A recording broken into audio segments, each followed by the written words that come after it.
அனைவருக்கும் இனிய வணக்கங்கள். இன்றும் நேற்றைய தினம் ஐக்கிய நாடுகள் சபை மனித உரிமைகள் பேரவை சபையில் ஐக்கிய நாடுகள் மனித உரிமை ஆணையாளர் போல்கர் டோர்க் என்பவர் இலங்கைக்கு எதிரான கடுமையான குற்றச்சாட்டுக்களை விதித்திருக்கின்றார்.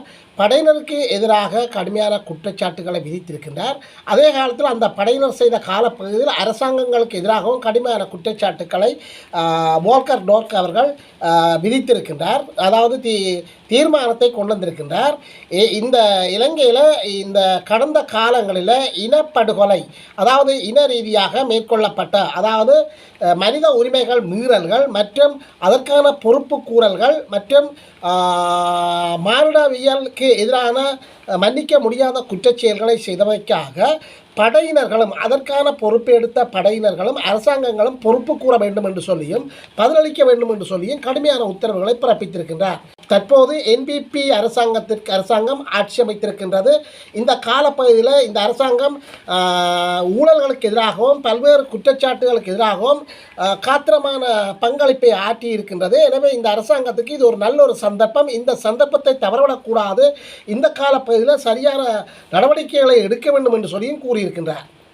பயங்கரவாத தடை சட்டத்தை நீக்குமாறும் அந்த பயங்கரவாத தடை சட்டத்தின்படி கைது செய்யப்படுகின்ற மக்களை விடுதலை செய்யுமாறும் பயங்கரவாத தடை சட்டத்தை பயன்படுத்தி அப்பாவி பொதுமக்களை கைது செய்யக்கூடாது என்று சொல்லியும் காட்டமான ஒரு கருத்தை போல்கர் டோர்க், அதாவது ஐக்கிய நாடுகள் சபையில் நேற்று 60வது கூட்டத்தொடரை ஆரம்பித்து வைத்து பேசிய போல்கர் டோர்க் என்பவர் தன்னுடைய கருத்தில்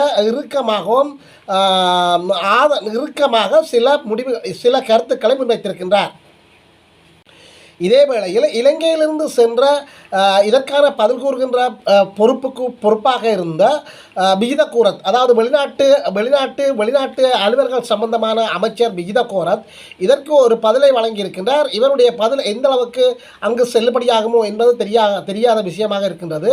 எனவே இலங்கையினுடைய பல்வேறு குற்றச்சாட்டுகள், அதாவது இவ்வாறு முன்வைக்கப்பட்ட போல்கர் டோர்க்கினுடைய குற்றச்சாட்டுகளுக்கு இலங்கையினுடைய உள்ளக பொறிமுறை ஊடாகத்தான் விசாரணைகள் நடத்தப்பட வேண்டும் என்று சொல்லியும் வெளியக பொறிமுறையின் ஊடான விசாரணைகள், அதாவது சர்வதேச தலையீடுகள் எதுவுமின்றி உள்ளக பொறிமுறை, அதாவது உள்நாட்டு பொறிமுறையின் ஊடாகத்தான் இந்த குற்றச்சாட்டுகளுக்கான விசாரணைகள் நடத்தப்படும் என்றதை உறுதியாக அவரும் கூறியிருக்கின்றார். இந்த உள்ளக பொறிமுறை சம்பந்தமாக சந்தேகங்களையும் நம்பிக்கையின்மை தன்மைகளையும் காணாமல் போனோர் மற்றும் தமிழ் மக்களுடைய பிரதிநிதிகள் பல்வேறு சந்தர்ப்பங்களில் நம்பகத்தன்மை இன்மை என்பதை ஆதாரபூர்வமாக வெளிப்படுத்தி இருக்கின்றார்கள். எனவே இது சம்பந்தமான முழுமையான விவரங்களை நீங்கள் பார்ப்பதற்கு எமது காணொலிக்கு நீங்கள் புதியவராக இருந்தால் அல்லது சப்ஸ்கிரைப் பண்ணாமல் தொடர்ந்து பார்ப்பவராக இருந்தால் தயவுசெய்து சப்ஸ்கிரைப் பண்ணுங்கள், ஷேர் பண்ணுங்கள், கமெண்ட்ஸ் பண்ணுங்கள், லைக் பண்ணுங்கள். அருகில் இருக்கின்ற அந்த பெல் ஐகானை அழுத்தி நாங்கள் போடுகின்ற காணொலிகள் அனைத்தையும் உடனுக்குடன் பார்க்கக்கூடியவாறான நோட்டிஃபிகேஷனை ஏற்படுத்திக் கொள்ளுங்கள். உள்நாட்டு போரின் போது மனித உரிமைகள் மீறல்கள் மற்றும் துஷ்பிரயோகங்களுக்கு முறையாக ஒப்புக்கொள்ளப்பட்டு அரசு மற்றும் பாதுகாப்பு படையினர் இதற்கான முழு பொறுப்பையும் ஏற்றுக்கொள்ள வேண்டும், முழு பொறுப்புகளையும் தாங்களே ஏற்றுக்கொள்ள வேண்டும் என்று சொல்லி தன்னுடைய 60வது கூட்டத்தொடரில் ஐக்கிய நாடுகள் சபையினுடைய மனித உரிமை செயற்பாட்டாளர் போல்கர் டோர்க் அவர்கள் கூறியிருக்கின்றார். ஐக்கிய நாடுகள், அதாவது ஜெனீவாவில் நடைபெற்ற 60வது கூட்டத்தொடரின் போது ஐநா சபைக்கான மனித உரிமை செயற்பாட்டாளரான போல்கர் டோர்க் தன்னுடைய உரையை ஆரம்பித்து வைத்து பேசுகின்ற போது இவ்வாறான கருத்தை ஆரம்பத்தில் கூறியிருக்கின்றார். அவர் தொடர்ந்து தெரிவிக்கையில் அரசாங்கம் நீதி மற்றும் பொறுப்பு கூறலுக்கான தீர்க்கமான முடிவுகளை எடுக்க வேண்டிய சந்தர்ப்பம் இது என்று சொல்லி அவர் கூறியிருக்கின்றார். இவை எதிர்கால நல்லிணக்கம் மற்றும் பாதிக்கப்பட்டவர்களுக்கான குணநலம் நீக்கம் மற்றும் எதிர்காலத்தினுடைய நம்பிக்கைகளை வென்றெடுப்பதற்கு சாத்தியமான நடவடிக்கைகளை எடுக்க வேண்டும் என்று சொல்லியும் கூறியிருக்கின்றார். இலங்கைக்கான தனது விஷயத்தின் போது தொடர்ச்சியாக பாதிக்கப்பட்ட அதாவது படையினர்கள் மற்றும் இலங்கையினுடைய பாதுகாப்பு செயற்பாடுகளினால பாதிக்கப்பட்ட மக்களைத்தான் சந்தித்ததாகவும் அவர் தன்னுடைய கருத்தில் கூறுகின்றார்.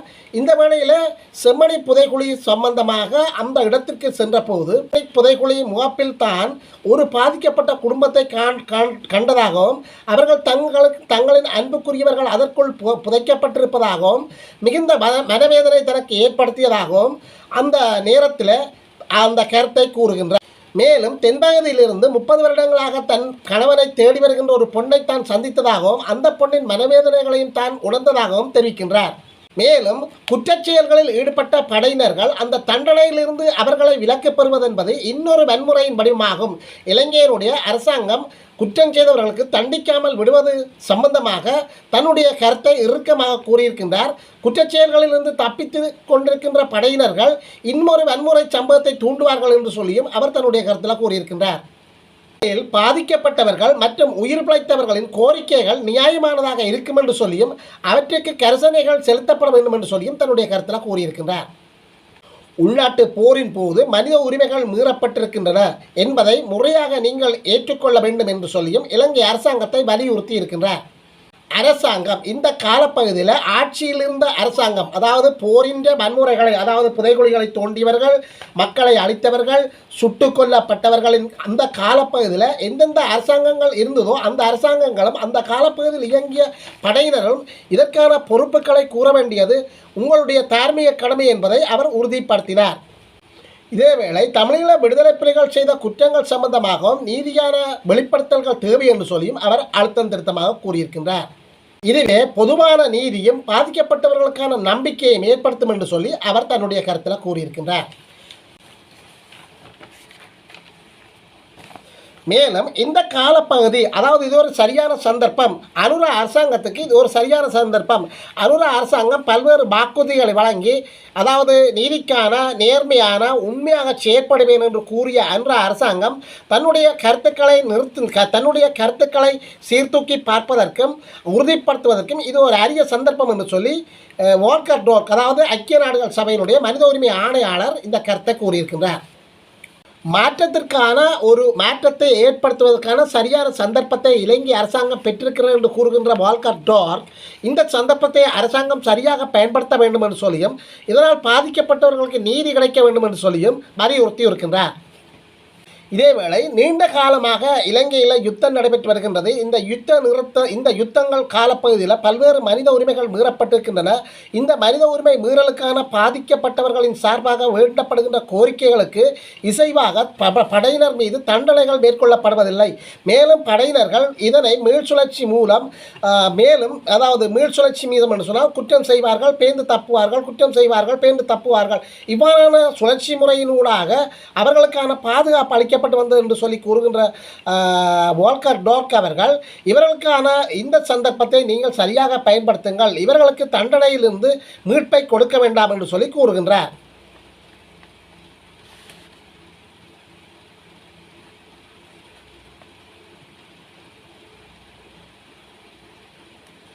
தற்போது அரசாங்கத்துக்கான தெளிவான ஆணை கிடைத்திருக்கிறது என்று சொல்லியும் வடக்கு கிழக்கு மற்றும் தென்பகுதி மற்றும் இலங்கை பூராக மக்கள் ஆணை வழங்கி இருக்கின்றார்கள். இந்த அரசாங்கத்தை சரியான முறையில் ஆட்சி அமைப்பதற்கான வாய்ப்புகளை வழங்கி இருக்கின்றார்கள். இந்த காலப்பகுதியில்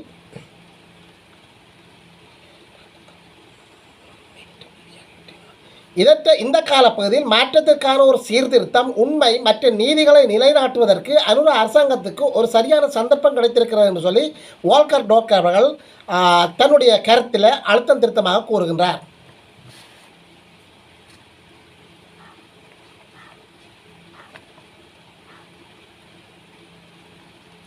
மேலும் தான் அண்மைய காலப்பகுதியில் இலங்கைக்கான விஷயத்தை மேற்கொண்ட போது ஒரு மாற்றத்திற்கான அரசாங்கம் உருவாகி இருக்கிறது என்பதை தான் அறிந்ததாகவும் அவற்றை தாம் அங்கிருந்த அதிகாரிகளூடாக கேட்டறிந்ததாகவும் அந்த அதிகாரிகளின் கூற்றை நிலைநிறுத்துமாறும் மாற்றத்திற்கான ஒரு திசையை நோக்கி செல்கின்ற வேகத்தை அதிகரிக்குமாறும் வால்கர் டோர்க் அவர்கள் கூறுகின்றார். மேலும் பொறுப்பு கூறல், நீதி வழங்குதல் மற்றும் நீண்ட காலமாக இலங்கை அனுபவித்து வருகின்ற அரசியல் ரீதியான பாகுபாடுகள் மற்றும் பிரிவினையை நீக்குதல் போன்ற விடயங்களில் கவனம் செலுத்தப்பட வேண்டும் எனவும் வால்கர் டோர்க் அவர்கள் கூறுகின்றார். பயங்கரவாத தடை சட்டத்தை நீக்குமாறு பலமுறை கோரியிருந்தும் அவற்றை நீக்கம் செய்வதற்கான இந்த நடவடிக்கைகளை மேற்கொள்ளவில்லை என்று சொல்லி பல்வேறு அரசியல் ஆய்வாளர்கள் கூறுகின்றார்கள். இந்த நிலையில் வால்கர் டோர்க் அவர்கள் தன்னுடைய 60வது ஐக்கிய நாடுகள் சபையினுடைய கூட்டத்தொடரில் ஆரம்பித்து வைத்த உரையாற்றுகின்ற போது இந்த பயங்கரவாத தடுப்பு சட்டம், பயங்கரவாத தடை சட்டம் சம்பந்தமான கடுமையான விமர்சனத்தை வெளியிடுகின்றார். பயங்கரவாத தடை சட்டத்தை உடனடியாக நீக்குங்கள் என்று சொல்லியும் பயங்கரவாத தடை சட்டத்தை பயன்படுத்தி கைதுகள் செய்வதை உடனடியாக நிறுத்த வேண்டும் என்று சொல்லியும் இந்த கைதுகளின் மூலம் கைது செய்யப்பட்டவர்களை உடனடியாக விடுதலை செய்யுமாறும் அவர் வலியுறுத்துகின்றார். பயங்கரவாத தடைச்சட்டத்தின் கீழ் தன்னிச்சையான கைதுகளை, அதாவது சுயமாக மேற்கொள்ளப்படுகின்ற கைதுகளை உடனிறுத்துமாறும் அவர் வலியுறுத்துகின்றார். பயங்கரவாத தடைச்சட்டத்தை இலங்கை அரசாங்கம் நீக்குவதாக கூறப்பட்ட போதும் இதுவரை அதற்கான ஆக்கபூர்வமான நடவடிக்கைகள் எதுவும் மேற்கொள்ளப்படவில்லை என்று கூறுகின்ற வோல்கர் டோர், தன்னிச்சையான கைதுகள் மற்றும் பயங்கரவாத தடைச்சட்டத்தின் கீழ் மேற்கொள்ளப்படுகின்ற தன்னிச்சையான கைதுகள் மற்றும் தடுப்பு காவல்களை வைப்பதை உடனடியாக நிறுத்துமாறு வோல்கர் டோர்க் அவர்கள் இலங்கை அரசாங்கத்தை எச்சரித்திருக்கின்றார். மேலும் அச்சுறுத்தல்களுக்கு கடுமையான விமர்சனத்தை முன்வைத்திருந்த வோல்கர் டோர்க், இலங்கை அரசாங்கத்தின் பாதுகாப்பு கட்டமைப்புகளால் பல்வேறு அமைப்புகள் மீது அச்சுறுத்தல்கள் விடுகின்றன.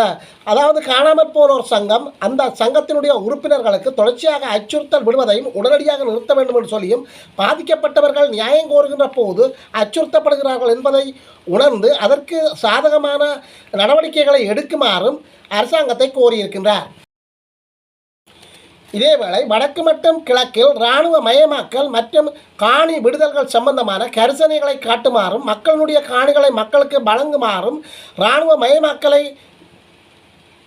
மயமாக்கலை நிறுத்துமாறும் அரசாங்கத்துக்கு ஒரு புதிய பணிப்புரையை விடுத்திருக்கின்றார். அனைத்து மட்டங்களில் உள்ளவர்களுக்கும் அதிகார பகிர்வு முக்கியம் என்று சொல்லியும், அந்த அதிகார பகிர்வுக்கான, அதாவது இனப்பிரச்சனைக்கான தீர்வையும் அவர் வலியுறுத்தி இருக்கின்றார். இலங்கையில் நீண்ட காலமாக தமிழ் மக்கள் தம்முடைய பாரம்பரியமான நிலத்தை கோரி போராடுகின்றார்கள். இந்த பிரச்சனைகள், அதாவது மக்களுடைய அடிப்படை பிரச்சனைகள் மற்றும் அதிகார பகிர்வை வலியுறுத்துகின்றார். அதிகார பகிர்வு உள்ளிட்ட விரிவான பாதுகாப்புத்துறை சீர்திருத்தத்திற்கான அவசர தேவை உள்ளதாகவும் இந்த கருத்துரையின் போது அவர் தன்னுடைய கருத்தில் வலியுறுத்துகின்றார். அடுத்து வெளிநாட்டு செய்திகள். வெனிசுவேலாவை குறிவைக்கின்ற அமெரிக்கா தற்போது எண்ணெய் வளம் அதிகமாக இருக்கின்ற, அதாவது உலகிலே மிகப்பெரிய எண்ணெய் வளத்தை கொண்டிருக்கின்ற வெனிசுவேலா நாட்டின் மீது தன்னுடைய குறியை வைத்திருக்கின்றார். இதற்கான போர்க்கப்பல்கள், ஆயுத தளபாடங்கள் மற்றும் நீர்மூழ்கி கப்பல்கள் மற்றும் F-35 விமானங்களை அந்த பகுதிக்கு அனுப்பியிருக்கின்றார். இதே வேளையில் வெனிசுவேலா நாட்டினுடைய ஜனாதிபதியினுடைய நாட்கள் எண்ணப்பட்டு கொண்டிருப்பதாகவும் அவர் கைது செய்வதற்கான நடவடிக்கைகளை தாம் முனைந்து கொண்டிருப்பதாகவும் கூறுகின்ற அமெரிக்க ஜனாதிபதி டொனால்ட் ட்ரம்ப், அந்த வெனிசுவேலா ஜனாதிபதி மதுரோவின் இருப்பிடத்தை தங்களுக்கு அறிவிக்கக்கூடியவர்கள் யாராவது இருந்தால் அவருக்கு 50 மில்லியன் அமெரிக்க டாலர்கள் வழங்கப்படும் என்று சொல்லியும் ஒரு நிபந்தனையை விதித்திருக்கின்றார். அதிநவீன போர்க்கப்பல்கள் மற்றும் நீர்மூழ்கி கப்பல்கள் F-32 விமானங்களை வெனிசுவேலா கரிபியன் கடலுக்கு அனுப்பி வைத்த ஜனாதிபதி அடுத்த சில நாட்களில் வெனிசுவேலா மீது மிகப்பெரிய போர் தொடுக்கக்கூடிய சாத்தியக்கூறுகள் இருப்பதாகவும் அங்கே அரசியல் ஆய்வாளர்கள் கருத்து வெளியிடுகின்றார்கள். இந்த வெனிசுவேலா நாட்டினுடைய எதற்காக போர் தொடுப்பதற்கான அவர் கூறுகின்ற காரணம், வெனிசுவேலா நாடு போதைப்பொருள் விற்பனையை தன்னுடைய நாட்டிற்கு ஊக்குவிக்கிறது என்று சொல்லியும், தன்னுடைய நாட்டிற்கு போதைப்பொருள் கும்பல்கள் ஊடுருவுகின்ற நிலை காணப்படுவதாகவும் வெனிசுவேலா ஜனாதிபதி மாதுரோ இதற்கு ஆதரவு வழங்குகின்றார்கள் என்று சொல்லியும் கூறுகின்றார். எனவே போதைப்பொருளுக்கு எதிராக இந்த நாட்டின் மீது போர் தொடுக்கின்ற ஒரு கலாச்சாரத்தை, ஒரு நிலைப்பாட்டை அமெரிக்கா ஜனாதிபதி டொனால்ட் ட்ரம்ப் தற்போது மேற்கொண்டிருக்கின்றார். உண்மை நிலை இதுவல்ல என்று சொல்லியும், இது அந்த நாட்டினுடைய எண்ணெய் வளங்களை சுரண்டி எடுப்பதற்கான ஒரு தந்திரோபாய நடவடிக்கை என்று சொல்லியும் அரசியல் ஆய்வாளர்கள் கருத்து வெளியிடுகின்றார்கள். வெனிசுவேலா ஜனாதிபதி நிக்கோலஸ் மாதுரோ போதைப்பொருள் மாஃபியாக்களுடன் தொடர்புகளை வைத்துக் கொண்டிருக்கின்றார்கள் என்று சொல்லியும், இந்த போதைப்பொருள் மாஃபியாக்கள் தங்களுடைய அமெரிக்காவுக்கு உள் நுழைகின்றார்கள் என்று சொல்லியும், அமெரிக்காவினுடைய பல்வேறு கட்டமைப்புகளை சீரமைக்கின்றார்கள் என்று சொல்லியும் டொனால்ட் ட்ரம்ப் குற்றஞ்சாட்டி இந்த நாட்டின் மீது போர் தொடுக்க ஆயத்தமாகி கொண்டிருக்கின்றார். உக்ரைன் மீது ரஷ்யா உக்கிர தாக்குதல். முதன்முறையாக அமைச்சரவையின் கட்டடம் மீது மிகப்பெரிய ட்ரோன் தாக்குதல்களை மேற்கொள்ளப்பட்டு அமைச்சரவையினுடைய மேற்கூரைகள் சேதமாகப்பட்டிருப்பதாகவும் பாரிய சேதங்களுக்கு உள்ளானதாகவும் அமைச்சரவை அலுவலகம் மிகப்பெரிய பாதிப்பை ஏற்படுத்தியுள்ளதாகவும் கூறுகின்ற பிரதமருடைய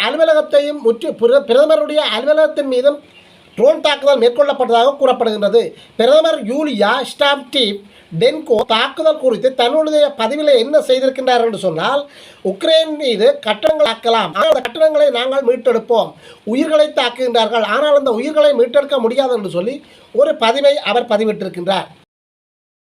உக்ரைன் தலைநகர் மீது ரஷ்யா ஒரே நேரத்தில் 805 ட்ரோன்களும் மற்றும் 13 ஏவுகணையும் கொண்டு தாக்குதல் மேற்கொண்டது. இந்த தாக்குதல் பின்னணியில் அமைச்சரவை அலுவலகம் மற்றும் பிரதமர் அலுவலகம் ஆகியன தாக்குதலுக்கு உள்ளாகியிருந்தமை குறிப்பிடத்தக்க அம்சமாகும். ஐரோப்பிய நாட்டினுடைய தலைவர்கள் அமெரிக்கா நாட்டிற்கு சென்று அமெரிக்க ஜனாதிபதியை சந்திப்பார்கள் என்று சொல்லியும் உக்ரைன் நாட்டில் கடந்த 2 வருடங்களாக மேற்கொள்ளப்படுகின்ற போருக்கான முற்றுப்புள்ளி வைப்பதற்கான ஒரு பேச்சுவார்த்தைகளை மேற்கொள்வதற்காக எதிர்வருகின்ற காலங்களில் ஐரோப்பிய ஒன்றியத்தினுடைய தலைவர்கள் அமெரிக்க ஜனாதிபதி டொனால்ட் ட்ரம்பை சந்திக்கக்கூடிய வாய்ப்புகள் இருப்பதாக அரசியல் வட்டாரங்கள் தெரிவிக்கின்றன.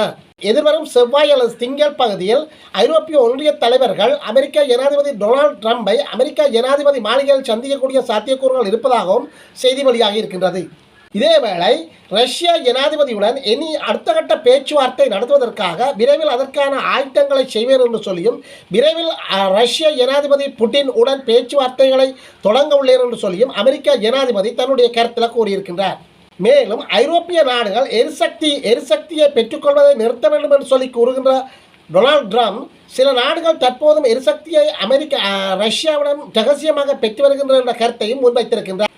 இதேவேளை ரஷ்யாவின் மீது 2ஆம் கட்ட வரி விதிப்பினை மேற்கொள்வதற்காக, அதாவது ரஷ்யாவுடைய எண்ணெய்களை அதாவது எரிபொருளை கொள்வனவு செய்யும் நாடுகள் மீது 2ஆம் கட்ட வரி விதிப்பதை மேற்கொள்வதற்கு டொனால்ட் ட்ரம்ப் தயாராகி வருவதை உக்ரைன் ஜனாதிபதி ஜெலன்ஸ்கி வரவேற்றிருக்கின்றதையும் நாங்கள் காணக்கூடியதாக இருக்கிறது. 2022 மார்ச் மாதம் ரஷ்ய படைகள் மேற்கொண்ட தாக்குதல்களில் இருந்து இதுவரை ரஷ்யாவுக்கு பெரிய பாதிப்பு. ரஷ்யா பெருமளவு எண்ணெய்களை சர்வதேச நாடுகளுக்கு ஏற்றுமதி செய்து வருவதாக குற்றம் சாட்டுகின்ற அமெரிக்க ஜனாதிபதி டொனால்ட் ட்ரம்ப் இந்த நாடுகள் மீது கடுமையான வரிகளை விதிக்க உள்ளதாகவும் கூறுகின்றார். 985 மில்லியனுக்கு மேலான எரிபொருள் பீப்பாக்களை இந்த நாடுகளுக்கு ரஷ்யா ஏற்றுமதி செய்வதாக கூறுகின்ற டொனால்ட் ட்ரம்ப் அடுத்து வருகின்ற சில நாட்களில் இந்த நாடுகள் மீது கடுமையான வரிகளை விதிக்க உள்ளதாகவும் டொனால்ட் ட்ரம்ப் தன்னுடைய கருத்தில் கூறியிருக்கின்றார். இதேவேளை ரஷ்யாவினுடைய எரிபொருட்களை பெற்றுக்கொள்வதில் மிகப்பெரிய கொள்முதல் நாடுகளாக சீனாவும் இந்தியாவும் இருப்பதாக கூறுகின்ற டொனால்ட் ட்ரம்ப் இந்த நாடுகள் மீது கடுமையான வரிகளை விதிக்கப் போவதாகவும் கூறுகின்றார். ஜூன் மாதத்தில் 2027ஆம் ஆண்டிற்குள் பிரசஸ் தனது அனைத்து கொள்முதல்களையும் நிறுத்துவதாக திட்டம் வகுத்துள்ளது. கடந்த மாதம் ரஷ்யா எண்ணெய் தொடர்ந்து வாங்குவதற்கு பதிலடியாக இந்தியாவிலிருந்து வருகின்ற பொருட்களை அமெரிக்கா 50% வரிகளை விதித்திருக்கின்றது. எனினும் இந்த அரசாங்கம் தன்னுடைய மக்களுடைய பொருளாதார நலன்களுக்காக எண்ணெய் வாங்குவதில் சிறந்த ஒப்பந்தத்தை தொடர்ந்து பின்பற்றுவதாக கூறி வருகின்றார். கடந்த வாரம் பீச்சிங்கில் சீனா ஜனாதிபதியை சந்தித்த ரஷ்ய ஜனாதிபதி புடின் தன்னுடைய எண்ணெய் அதாவது எரிபொருள் ஏற்றுமதியை சீனாவுக்கு 2 மடங்காக அதிகரிப்பதாக கூறியிருக்கின்றார்.